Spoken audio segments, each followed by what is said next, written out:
But what I found is that when I finally listened, it got so much quieter. So it makes me wonder how many people don't know this as I didn't. That is there something that you need to be free from? Is there something that your body is asking for you?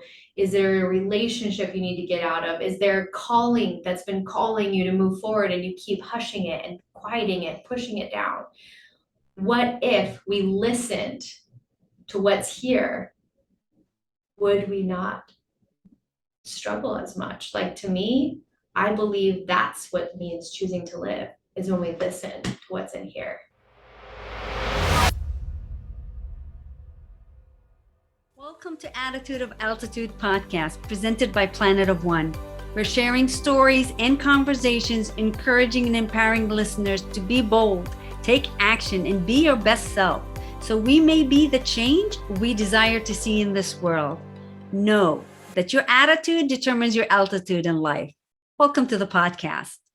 Hello and welcome. We have a powerhouse with us today who is looking to impact the world in a very positive way, a book medium, a mom to five, and owns her own publishing house, Freedom Publishing, and she helps people channel their books. And she has a lot of wonderful things that she's looking to put into the world, including an event that we're going to manifest for February of this upcoming year, where it's Choose to Live. And it's for the younger generation that are struggling with suicide ideation and drug problems, and anyone who is not choosing to live fully. And that's how I'm going to start off this wonderful conversation. Keira, thank you for being here. I really appreciate you. Oh, I'm so glad that we got this set up. Thank you for having me on. I would love for the audience to get to know a little bit about you. So, whatever you like to share about your background, so that it makes sense of the choices that you're doing today and why you're so enthused to make an impact in this world. Mm. Whew. So many, right? So many stories. Where do we start? I would say that I always had a desire to make a difference in the world.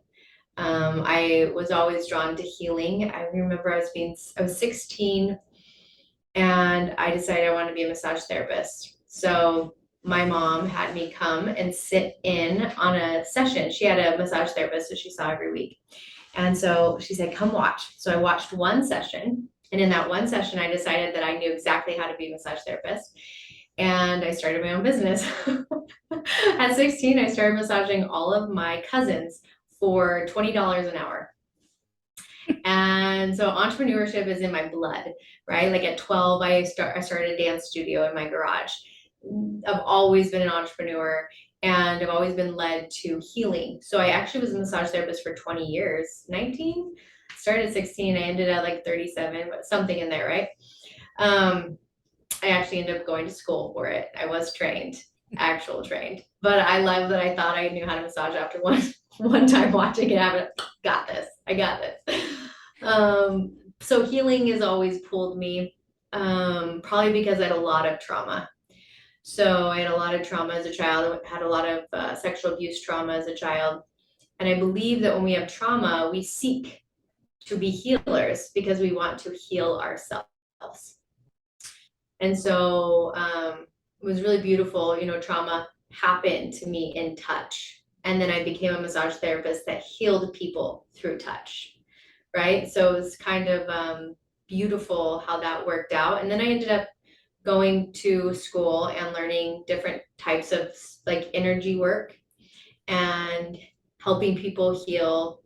And then I was like, I don't really want to do that. Like it was like people just kept kind of coming and feeling better and then going home and then not feeling better. I was like, this just feels like nothing is changing. I don't want to be this. And that's when I would say around that time is when I decided, uh, let's see how I word this. I realized that I didn't have any dreams left. Right. So I had 5 kids and I just didn't do anything in my life. Like I did dishes, did a lot of laundry. Um, I would watch TV during the day. It's really depressing for me, especially like now that I know who I am. Like I'm like actually meant to be a CEO. Like no wonder I was so depressed. Like I Yes. was living way below what I came to this earth to do, How right? did you how did you get out of that mode? Because I know a lot So of yeah, women go through that. it's very my whole life I wanted to be a mom. And I love birth and I'm good at birth. Like I will say like my body was made to birth. Like I really could have lots and lots of children. I love birth. I love pregnancy. I love babies. Oh, I love babies. And after having my fifth baby, I begged my husband, we need another baby. He was like, okay, wait, we're gonna have to call it quits at some point. And I was like, I don't have anything else though. Mm. Like this is all I ever wanted to be. And if I'm done having babies, like I was like 30, how old was I? 31 when I had my fifth baby. It was like, what am I supposed to do now? Right? Like it was really, really hard for me. And he refused. Like, we're not having six kids, which I'm grateful at now. I love all my five, but six would have been a lot. And it was actually my birthday dinner. And it was like, I think my 33rd, I don't know, somewhere around there. He said, what are your dreams for this year? Just like a really, like what you ask people, what do you dream for this year? And I just started sobbing and I was like, I don't have any dreams. Like, I don't Mm. have any dreams. And that's when he said, like he said something like, I give you 3 days to come up with one dream. And so I just started to pray. I was like, God, like I used to be a dreamer. I was such a dreamer. All these dreams, like what happened to that, Keira? Where did she go? How do I not have any dreams? And I prayed that for 5 months. I just prayed every day, like, God, help me dream. And then the answer came in the most intense way, which was that all of my trauma memories resurfaced and got pulled all the way up. And I'd always known they were there, I had never felt them. Mm. So the feeling of the pain of my traumas surfaced. And it was so intense on my body that I almost took my life. Wow. And in that moment, I do feel like I heard God say, stop, you have work to do. And I chose to stay. And when I chose to stay, I made it like a declaration that if I lived in a world that was full of trauma, was full of hell, that little kids weren't always safe, that I would do whatever God asked me to do. And that declaration changed my life. Wow. How did the incident and you going through the traumas of your childhood, how did that impact you as a mom now that you had your own kids? Yeah. So before I had this, what I would call a rebirth, because like the old me died that day. And who I became is who I am now. Like it was like a death of my old self. Before that day, I was a very, very protective mother. Helicopter mom by a million. I Mm. knew where my kids were at every single second. I did not let them out of my sight. It was very, very fear driven and also disconnected. I wouldn't like, I mean, I was a good mom. I played all the time. I was a good mom, but it wasn't an energy of freedom. Elaborate on that. So if someone is going through that, they can like narrow it down to what it feels Yeah. like. So it was like, I mean, in my house, I was fine. They were in my house, they were safe. But if we were somewhere in public or if we were at a friend's house and I didn't know where one of them was, it would actually activate some PTSD, like stress, like panic and worry instead of just a simple, like, oh, that's weird. Where's that kid? Let's go find him. Because of my trauma and the unresolved healing at that point, anytime I couldn't find a kid, it actually woke up PTSD of like people aren't safe and it's my job to keep people safe. because I wasn't kept safe. Could they have kept you safe? You know, the people that abused me were family and like really close people. So my parents did the best that they could. And honestly, I have no anger towards those who cared for me. My parents, like, they did the best that they could, like all of us do, Mm-hmm. right? Like Yes. all of us do the best that we can. Maybe things could have been different, but I'm really clear that my trauma was for me. Like my trauma made me who I am. I am a seeker because of that pain. I am a leader because of what I've been through. There's really not a day that I wish it hadn't happened. Like it really was for me. I think the same way that you do, Kira, that everything that we go through becomes the person that you are intended to become in this world. And a lot of your gifts come from some of these traumas. Not that we would wish any traumas on anyone, Yeah. but we become a lot more empowered in who we are because we understand something that someone else doesn't yet. So it's really interesting to go through that process. So let's jump forward to the day Yeah. that you were reborn, and Mhm. now you are in a completely different energy field, different thinking. Yeah. Take me through that. Mhm. So it wasn't like, woo, I'm better. It was like, um, let's get going. That was the energy, right? So it's not like I didn't struggle after that day. It actually was really painful. It was really horrible. All the pain was there. I like begged my husband to put me into a psych unit. Like I was like, Mm. oh my gosh, like please, like I need help. And I started to go to EMDR religiously, just getting EMDR therapy and working What through the is that? trauma. EMDR is like rapid eye therapy.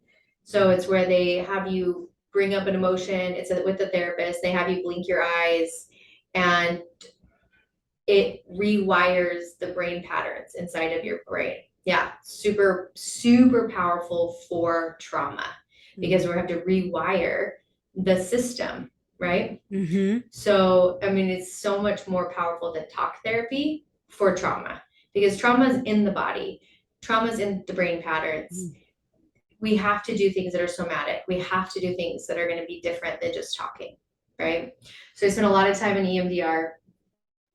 And I think it was just a few months after that date that I started to get the nudge to write a book. And I'd never wanted to write a book, and no desire. But it was like, there's a book to be written. And so I just started to get up early in the morning, and this book started to flow out of my hands. And while I was writing this book, I got a really strong impression that I needed to start a publishing house. Now, mind you, I have no business at this point. I'm not a coach. I'm like massaging people at night, right? Like this isn't like, oh yeah, that makes sense to have a publishing house. Like, I was like, what? Why would I have a publishing house? That sounds so weird. But I had made this commitment that I was going to do everything that God inspired me to do. And so I remember, I don't know if I've even told this story that like we had no money. We had no money. Me and my husband. He was an entrepreneur. We barely scrapping by. And so I got my very first credit card because everything I needed to do in business, like to publish a book, to pay for an editor, like I needed money. We had no money. So I got my very first credit card and on it said freedom. Mm. And when I started to pray about the title of my publishing house, I wanted this like really like something about like sacred stone or I don't know, something weird like that. And it was like taken. And then one day I was massaging somebody and I heard it. It's called Freedom House. This is a house of freedom. And I was like, oh my gosh, that's what it is. So I remember going to the copyright lawyer and copywriting it. I've got 5 kids. At that point, they were all very little and they're like doing cartwheels in the lawyer's office. I've got like a baby on my hip. I'm just like, what am I doing? Like, why? Why did God ask me to do this? This seems so ridiculous. I remember going and setting up the business bank account. And I remember pulling out my purse and it was like all ratty and tattered. And I remember the lady just looking at me like, what are you doing? And she asked me, do you think you can keep $2,000 a month in your bank account? And I said, no. And she was like, what are you doing? And I'm like, I don't know.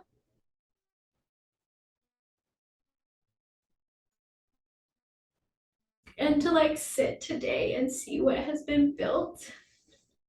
I wish I could go back to that Keira. I left that bank bawling, feeling like so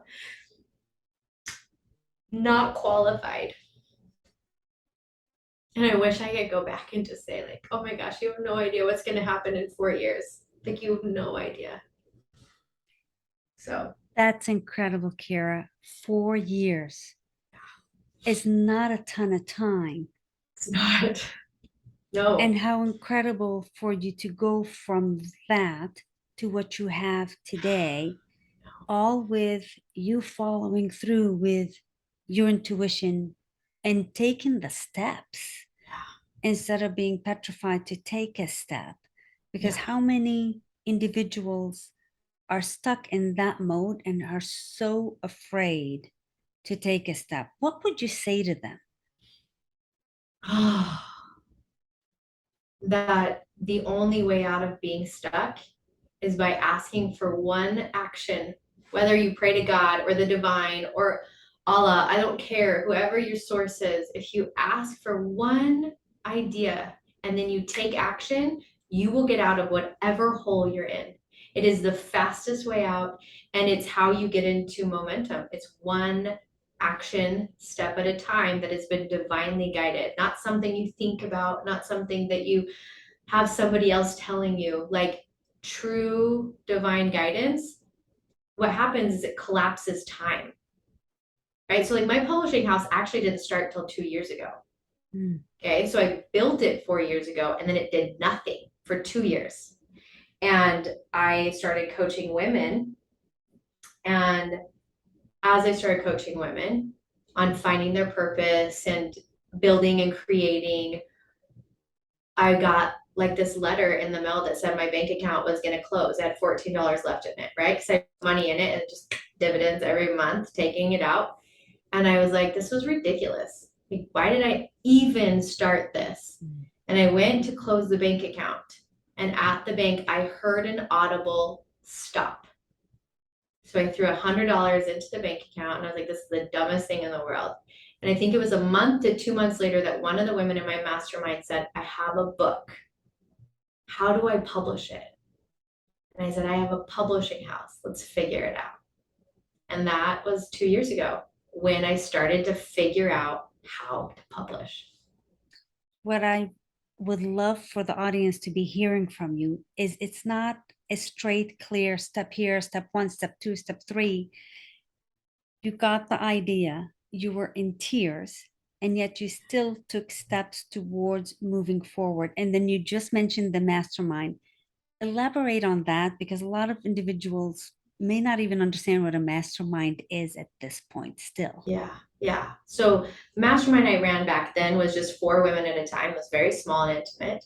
And I coached them. So as a group, we would meet every week and whatever creations they were working on, I would help them birth them. Because one thing I always have known is that I'm really good at helping people birth, right? Like I can help people birth ideas and creations into the physical realm.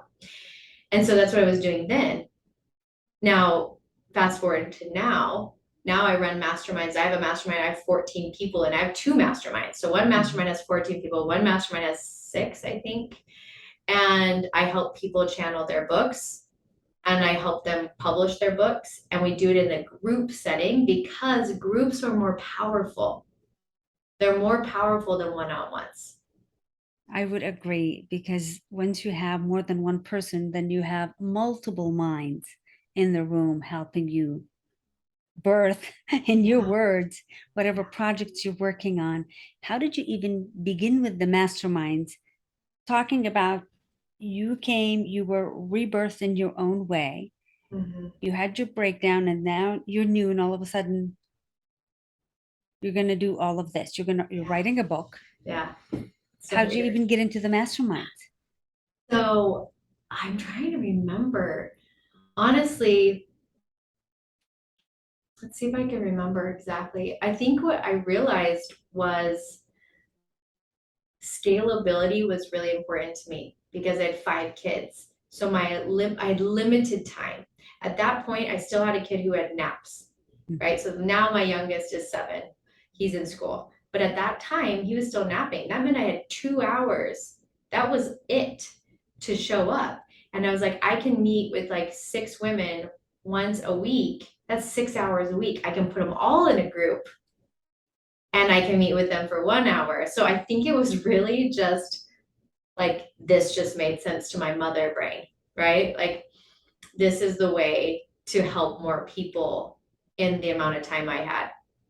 Now, I also have done one-on-ones along the way, but the truth be told, that the power in a mastermind is this, is that when you're one-on-one, especially entrepreneurs, you're going to have some really shitty weeks. They're going to be horrible. You're going to wish you never started. You're going to want to quit. You're going to think that you were the dumbest person for even thinking you could do it. And if it's one-on-one and you're working with me, you're going to come to me and tell me that. And I'm going to be like, yeah, I know. And they're going to be like, okay, sure, Keira. Like, you know, look at it. You're like, all this happening. I'm like, no, I do. But it's hard to believe. But in a mastermind, you have all these peers and you watch them that some weeks one person is in the deepest funk. Well, one person is scaling and successful. And then the next week, this person is in the dumps and the dump person's succeeding. And what happens is you train your brain to realize this is just the path. And it helps everybody stay in movement because you're like, even if we never say it out loud, somewhere inside of you, you're like, oh my gosh, that girl last week was ready to quit everything. And this week she just landed 10,000 bucks. All right, here we go. Right? Like you can't beat that. And you just don't get that in one-on-one settings. I agree 100%. I've been in a mastermind for a few years, and that energy, like you said, where one person is up, one person's down, especially as entrepreneurs, sometimes you'll go through that multiple times a day. Yeah, But to be yeah. in a group that of great achievers, that you see that it's part of our humanity to be Yeah. in these phases and to understand that you can get up, you can get moving. And you and I are both in Evan Carmichael's group, and Mm-hmm. we went through his Movement Maker challenge, and he Yeah. talked about the 2%, Yeah. 2% action to move you forward, Yeah. which makes the gigantic difference. So Yeah. take me to, how did you become a book channeler, a book Mm. medium? Because Yeah. that's not something that you go, okay, I'm going to go to college, I'm going to Yeah. become a book Yeah. channeler, a book medium. Yeah. Like I don't even know if it exists. Like I don't even know one's ever named that, right? But it happened when I started working with clients. And I would say it was almost 2 years ago was the first time I realized it, where I was working with a client and then all of a sudden this I felt this book show up and I was like, what is happening? And it like sat between us and I spoke it out loud to her and she felt it. And then she wrote her book in 4 weeks and she'd never wanted to be an author, it was never in her realm. And I was like, what was that?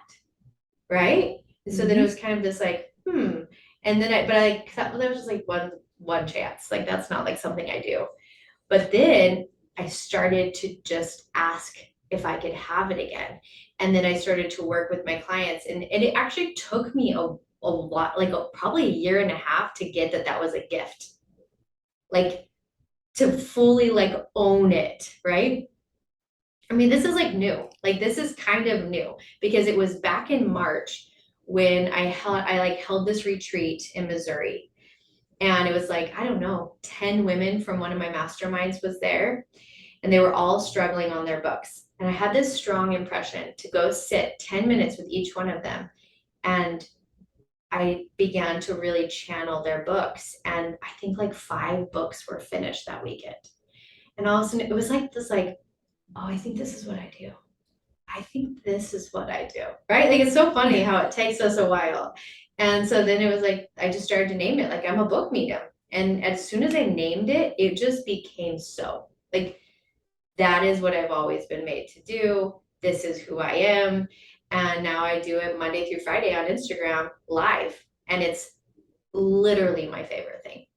And I've caught you on Instagram Live a couple of times.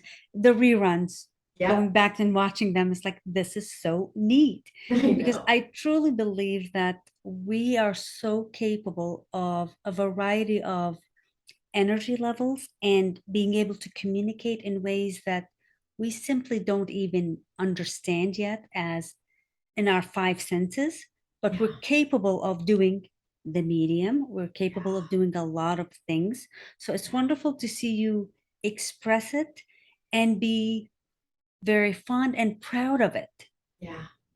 Yeah. and not be shamed in it. Because I think a lot of individuals out there have a lot of these great ideas, but they go, that's crazy. It's like, no, it's not crazy. Yeah. Do something with it. Yeah. What's the process like when you actually do work with someone? So that if someone's out there and they're going, how do I even do this? Maybe they'll connect with you on Instagram, Yeah. but how do you work with them so Yeah. that they can birth their projects? So easiest way is everyone should just come channel live. It's free, right? Like do this. This is a free offering. I've channeled with people. I channeled with Evan for 30 minutes. He wrote his book in 5 days. I channeled with this beautiful woman 11 days ago. Maybe it's been 14. At a live event. I was speaking at an event. I channeled with her and she wrote a book in 11 days. That's Right? incredible. She didn't even have to work with me. Like just 30 minutes, boom. And like imagine if if there's this huge river, but there's a dam. If you take the dam out, the river's just gonna flow.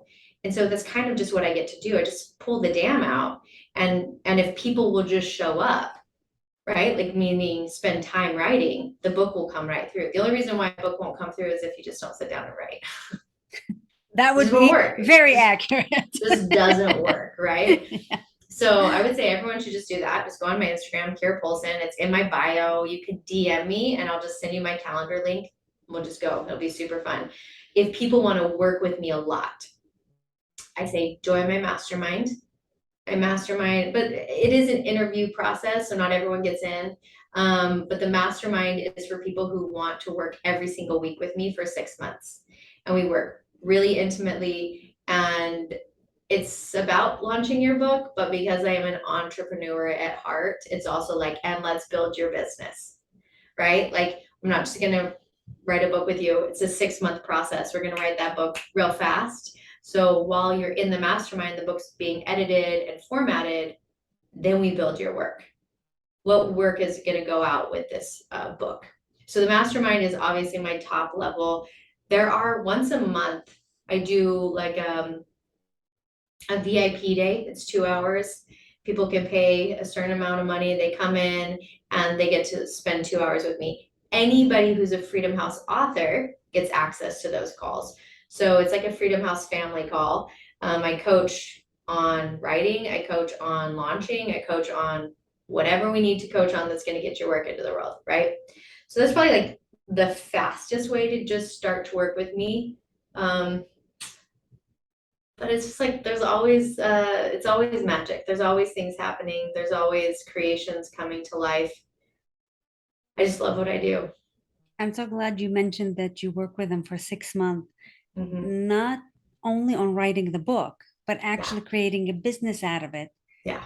Because there's so many individuals that believe that if they're on social media, that they Hmm. have a business. Like, no, a business is actually you run a business and there's income coming in. So I'm Yeah, glad you're saying that yeah, for people to take the steps that are necessary to move forward. yeah. Kira, what would you say to someone that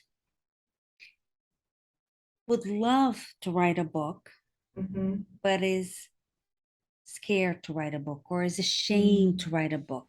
Because there's a Yeah, lot of individuals that have gone through things in their life and they think, oh my God, if people know about this, yeah. but what would you say to them? Well, if there's fear, lean in, right? Fear is always the space of like, oh, there's something good over here. Um, I also just like want to quiet the noise of like every single author I've ever worked with hear the same things, which are no one's ever going to read it. What if people reject me? What if it sucks? What if it never sells? who am I to write a book? Mm. Who am I to write a book? I had a 2.7 grade point average in high school. I never went to a damn day of college. I was a massage therapist and I've raised 5 children. Like, I have no credentials that say I mean, I have 3 books I've authored myself, but I have been an author in 5. And you're currently writing 2 books, right? Well, I just finished one. It's called God is My Business Plan. It's going to be live October 22nd, my 40th birthday. So there you go. And I'm writing another book. The name keeps changing. Ooh, actually, yes, a brand new book showed up 2 days ago because that's what they do. No, It's I so love damn what you're good. What is saying. it? Yeah, so many, so many. It's just so fun. It's But I just, love what you're saying. yeah, How the world says that if you don't have this or that education, blah, blah, blah, that you're disqualified. yeah, But you're a perfect example that you're not disqualified at all. Actually, you're very qualified yeah, yeah. because you put yourself and your heart and your soul into this. Hmm. And you took what you've learned through your life and poured it into this. Yeah, What yeah. would you love to see for your kids now that you're not Mm-hmm. a helicopter mom? Mm-hmm. What would you like to see for them? Just freedom. I really want them to feel freedom. What does that mean? Freedom to me is like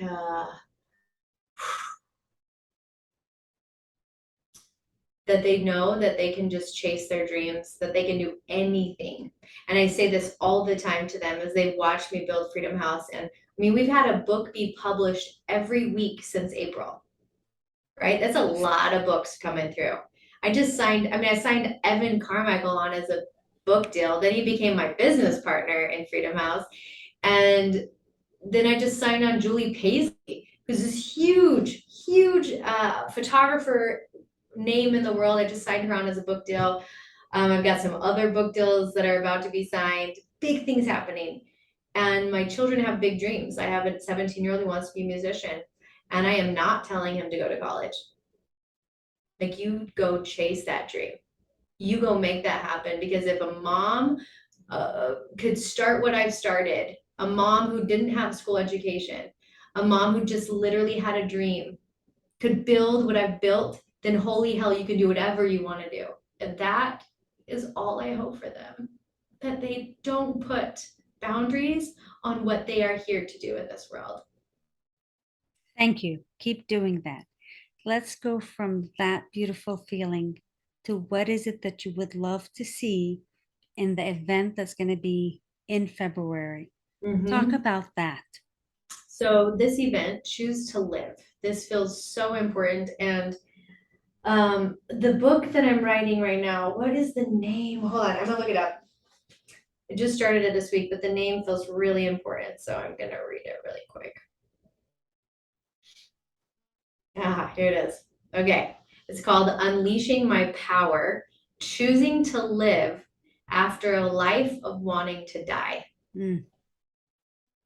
So, seeing that I had dealt with suicide ideation since I was 14, I would say it's been a life of every day choosing to live.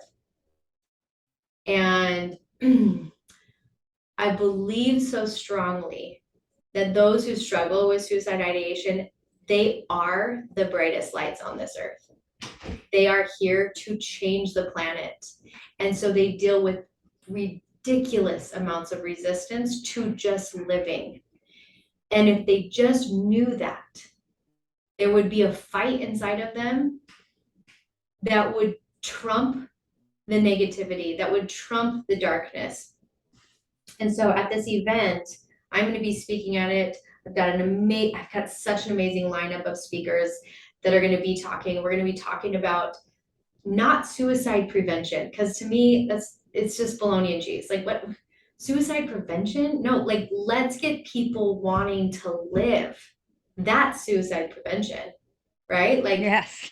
let's find what is it that's going to pull you out of bed every day? What's going to wake you up?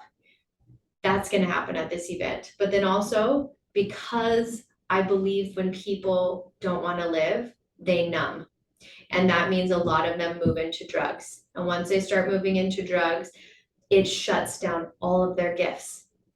And so I have Andre Norman coming, who's an extraordinary TEDx speaker. His story is amazing. He's going to speak on the stage. My hope is that when people come, and this is with anything that I put on, any retreat, any event, anything, any book I write, that people are changed down to their cells. So they come in, and whatever they experience there, they leave different, like cellular change. And this book will be done. Just heard that. So this book will be done before that event. So that I got to get going on that. But there's something I've learned about my path with suicide ideation. I believe that the reason why I struggled for so long was because there was a voice in my heart that asked me to like follow it.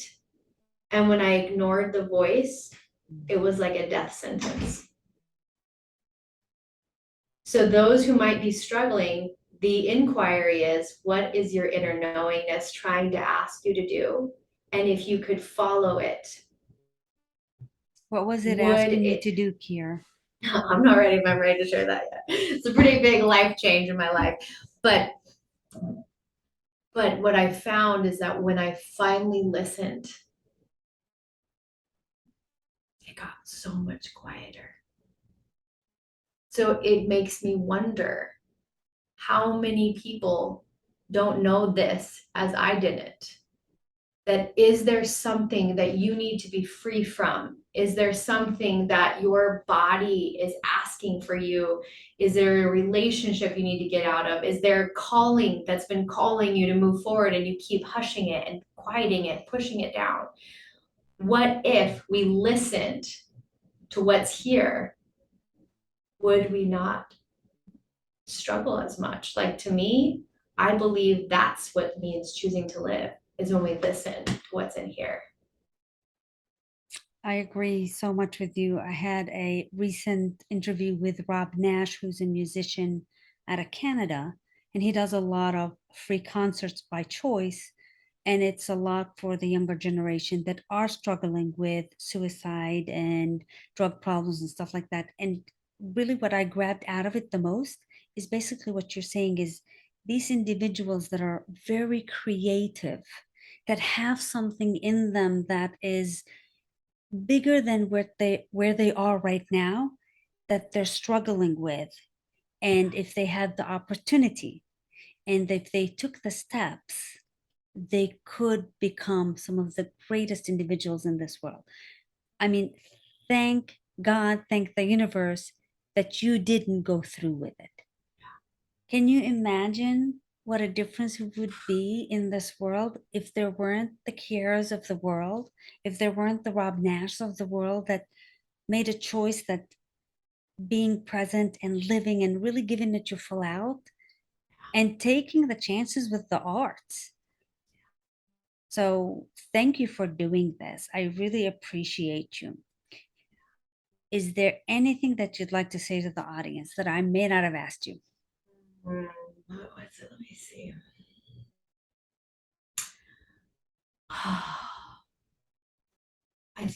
I think what is loudest for me is that whoever's listening, that if you struggle, you're not alone. And if you struggle alone, it gets harder. So reach out to someone who feels safe and share, because it is in our sharing that the darkness gets brighter. It's when we hold it all in and we try and just manage it all by ourselves that the darkness gets darker. And so, looking at me, most would not think that this has been my battle. I believe that more people need to share, not their stories of struggle, but the stories of, like, I overcame this. And I truly believe this is something that everybody can overcome, but you cannot do it alone. Thank you for saying that. I think it is very crucial that we step up to allow people to become themselves without judging. That's one of the biggest things that I'm pushing in this world, and putting on great individuals like you to go, there's great individuals out there that if we give them the opportunity, give them a hand to go, we believe in you, we can really alter our world. Yeah. What's the best way for our audience to get a hold of you? Honestly, best way is just DM me on Instagram. I just don't love emails. Don't email me. There's like 8 million emails. And my text right now, I literally have 400 unread texts. Like let's get real. This is like just DM me. Okay? So just go to Keira Pulse and DM me. Be like, I heard you on this podcast. I want to know more. I want to talk more. Get on my Instagram. It's free. Let's go live channel. I want to end with, as I'm seeing my Joan of Arc necklace shining. There's something that I love about Joan of Arc, and it's a phrase that she said, which is, I am not afraid. I was born to do this. And that right there is what I tell myself every day, because every day I deal with fear, and every day I deal with self-doubt. And every day I tell myself, I am not afraid. I was born to do this. And so everyone listening was born to do something. Everybody listening was born to be someone. And if we listen to the fear, then we just don't get to experience it. So the message from Joan is like, be not afraid. You were born to do this. Keira, thank you. And to every listener that's out there, please take notes from the things that she said. In my words, our attitude determines our altitude. I thank you for being here, and please watch our next videos and follow Keira on Instagram. You will love her lives. They're a lot of fun and interesting to learn. Thank you. I thoroughly appreciate you. Thank you. Thank you.